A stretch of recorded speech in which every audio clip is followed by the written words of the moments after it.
My name is Andrew Schoenfeld, and I will be presenting on negotiating in this Resident Fellow Education Committee Pathway Forum. These are my disclosures. I have none related to this presentation. My other disclosures are included in the program. A general disclosure: the negotiating tips and techniques presented here have been used in my own personal experience, but ultimately you should review the materials that I do suggest and find the techniques that work best for you or that you are most comfortable using. In this presentation, we hope to give you an overview to position yourself for success in career, fellowship search, and negotiations. The tips and techniques presented here can be applied in any type of negotiating situation, but they are very basic, and as a result, you should explore the materials again that I present at the end and practice these techniques and work with these techniques before applying them. You may be attending this session hoping to get inside secrets at a master's level as presented in the upper right slide, but what we are presenting here is really more aligned with the lower left basic approaches.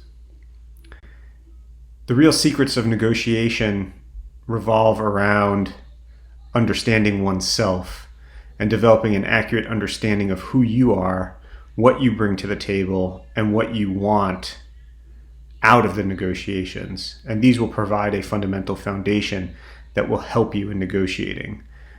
I also provide some additional best practices for good measure, and we'll start this off by framing the question: is negotiating more like a well thought out chess game or purely exerting your will over others? In other words, is it more like Game of Thrones or Jedi mind tricks?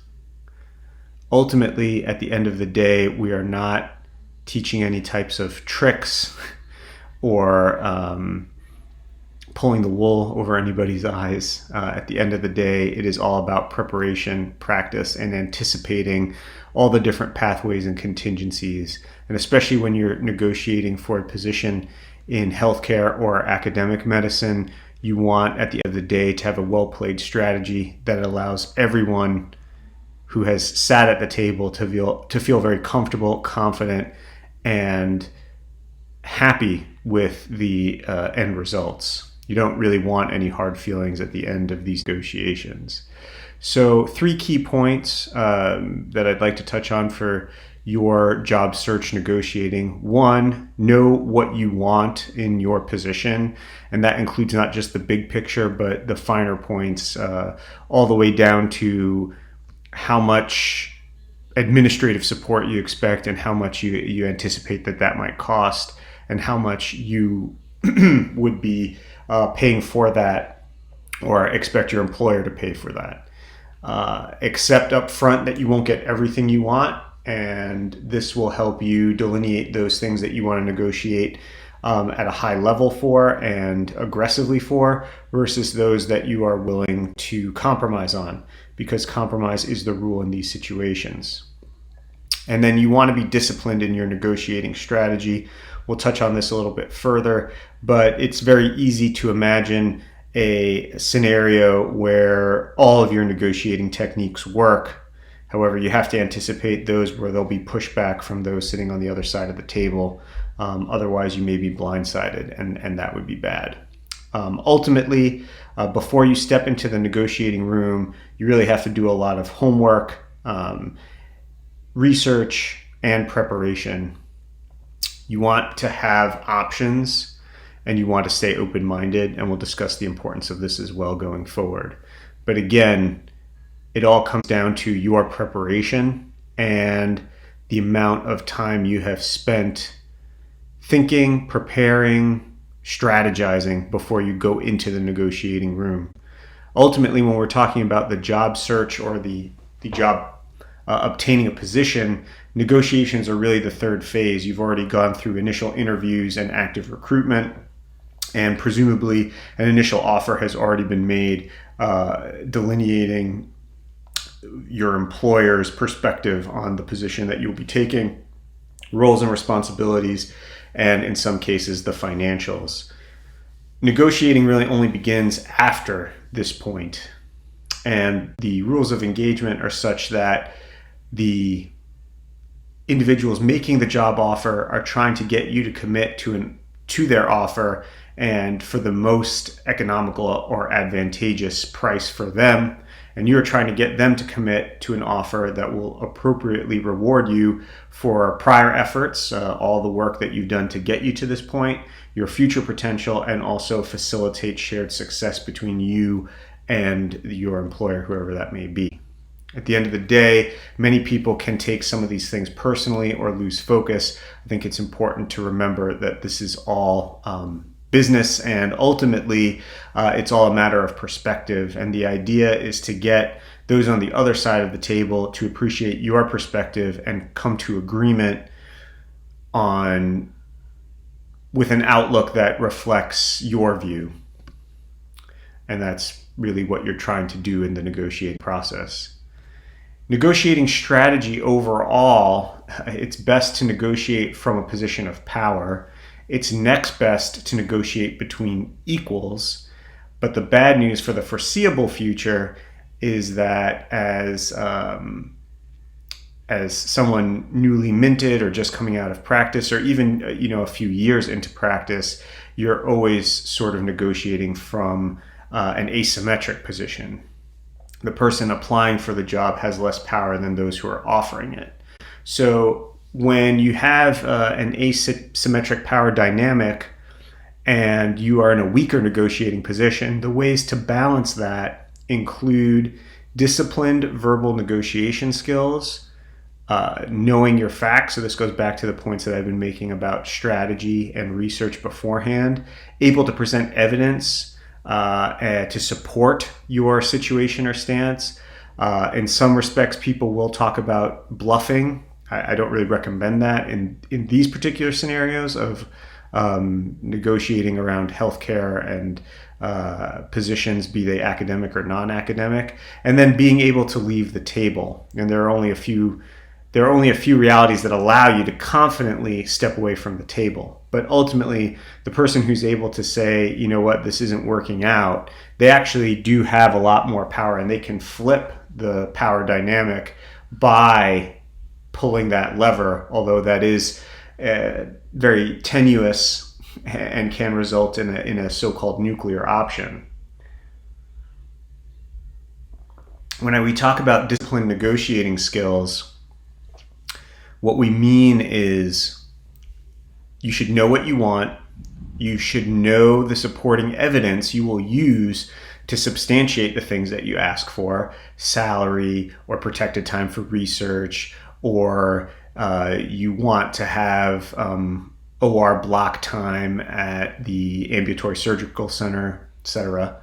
Know what you will do if they don't agree to the ask, and really explore the various pathways and contingencies that could occur if they agree to the salary, but they don't agree to this other thing that you want. For example, what are you willing to say, or what are you willing to do, and how you would approach that? And you really should be able to work through a stepwise plan in terms of what you're going to ask for first, what would happen if they don't agree off the bat, or if they do agree initially, but then there are other things that they push back on. And you should really have a prioritization scheme where these are the things that are non-negotiable from your standpoint. These are the things that you're willing to compromise on. But it really is important to keep in mind that it all looks really good in your mindscape and really good on paper. But then the minute you get into the negotiating room, and you might get flustered if they come at you with a counterpoint that you didn't anticipate. The more you can think about and the more you can sort of diagram before stepping in, the better prepared you are, the less likely you are to get flustered. And the reality is that if you do get flustered, that oftentimes can compromise the negotiations from your end. Now, we talked about in the asymmetric power scheme being able to step away from the table. And one of the things that really gives you that sort of power is what's called the BATNA, which is the best alternative to negotiated agreement. And this is why it's important, as I mentioned a few slides back, to be open-minded and to explore multiple options. Because what a BATNA really is in the context of these types of negotiations for an academic or non-academic healthcare job is another offer somewhere else. So if you're asking for something and someone else is willing to give it to you and you already have it on paper from that potential employer, and you're talking with the people that you really want to be working with, and you say, well, I got this offer from somewhere else and it's a good offer, can you match it? Or it's higher at least than what they're offering you there. That is a very strong negotiating piece. If you don't explore other options, even if they're not in places where you would anticipate working or want to work because of family or other desires, it's still worthwhile to explore those options, even if it's only to help facilitate the negotiations at the place that you really want to work. In the book, I will show you a picture of it later, Getting to Yes, they talk about the best BATNA usually wins out. And so if you can have a really good offer from somewhere else that represents a BATNA, and that gives you the ability to step away from the table and say, well, I'm going to go with these folks if you don't come up with a better offer, for example, that can be a very powerful negotiating technique for you. The keys to great negotiating, I think, are presenting your needs as a means to achieving a mutually agreeable goal. It's not about I need this for me or I'm special and I want it. It's more I need this to achieve the things that we discussed at my initial interview regarding the success that's my success and the organization's success. Presenting realistic deliverables to support your asks. Don't promise things that you don't really think you can deliver on or no one else has been able to deliver on before. Back up your asks with evidence or facts, your prior performance in other places, or literature that supports that, these are achievable goals in terms of volume or productivity from individuals with your background or level of training. Really have these key points and figures, memorized or written down, readily available for you to cite to support the things that you're asking for. Don't give anything away for free. If they're asking you to compromise on something, then ask the potential employer to compromise on something and you can meet in the middle. And very important for you not to talk about money first. A general maxim is that the first person who names the dollar figure sort of loses. But the employer has to make you an offer first. So it's better to hear from them what the initial offer is so you have a general sense of the ballpark rather than you naming a figure that might be astronomically too high than what they were anticipating, or sometimes possibly even lower than what they were initially planning on offering. And then you want to ask for everything in writing, of course. That shouldn't be seen. Sometimes I think people view that as it's a level of distrust, but at the end of the day, that's the only way to really protect yourself. Another important point is don't take any of it personal.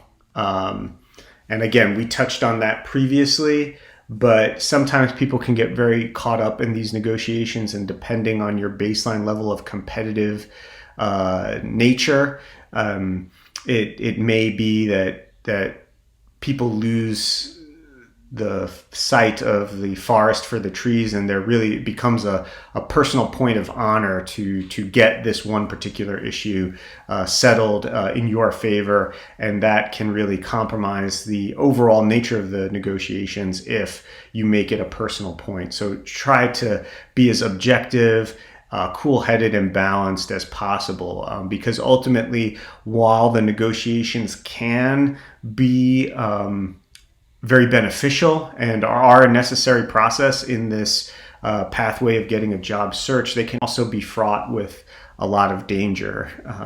Danger for you because it is a small world, and if you're not honest or lose your head in negotiations, the word can get out that you're a difficult person to deal with even before you even get started.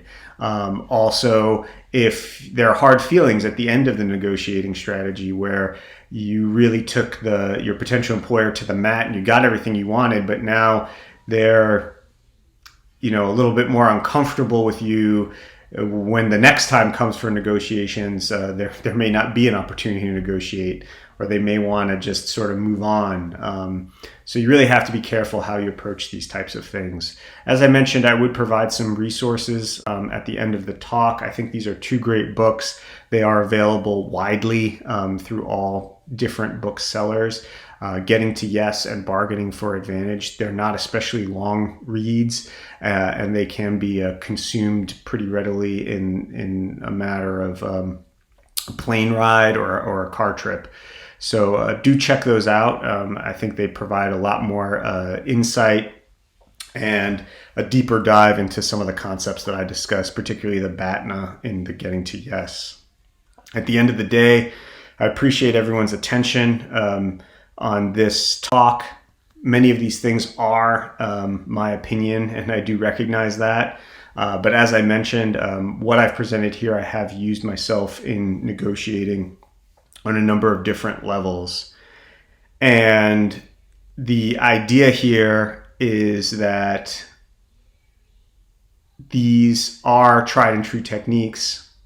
They have been successful for me, but it's possible that the results are not typical for everyone. So you need to figure out what works best for you. Don't just buy my 7 secrets to 7-figure success because I'm presenting them in this forum.